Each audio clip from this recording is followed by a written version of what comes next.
Tapi rekrut bukan di sini, di Singapura. Todak langgar Singapura lah. Terpacak semua. Saya duduk di sana 6 bulan. Okey. Hari-hari tengok tambak Johor. Sebab dia saya duduk Marsiling. Marsiling tu sebelah dengan, boleh kita nampak Johor. Boleh nampak tambak Johor. Hari-hari nampak jembatan tu. Jemu 6 bulan. Hari-hari terpaku tengok je. Bilalah aku nak habis.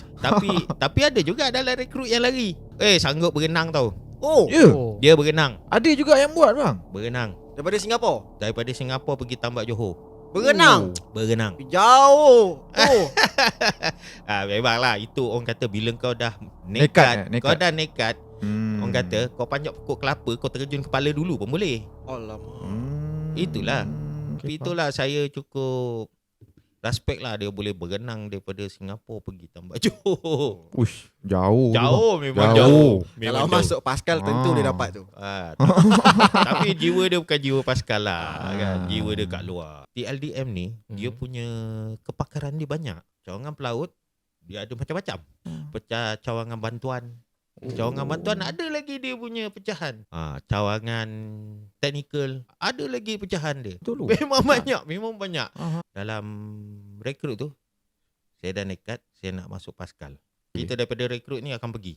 Mula-mula 25 orang. Tak ramai saya punya grup. 12 orang aja saya punya grup. Daripada 20 lebih tu 12 orang je untuk pergi masuk asas Pascal. Untuk asas saja 3 bulan. 3 bulan.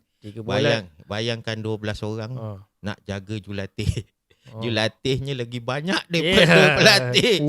Saya ada juga tengok video tu. Jurulatih tu lagi ramai daripada orang yang masuk tu. Betul. Dia punya saringan 25. Saringan 25 tu dia dah tapis-tapis lah. Budak ni lutut medical melecet. tak lepas lah. Itulah ini tarik diri lah. Dapatlah 12 orang tu. Dapat 12 orang. 12 orang tu pun orang kata kental-kental sikit lah.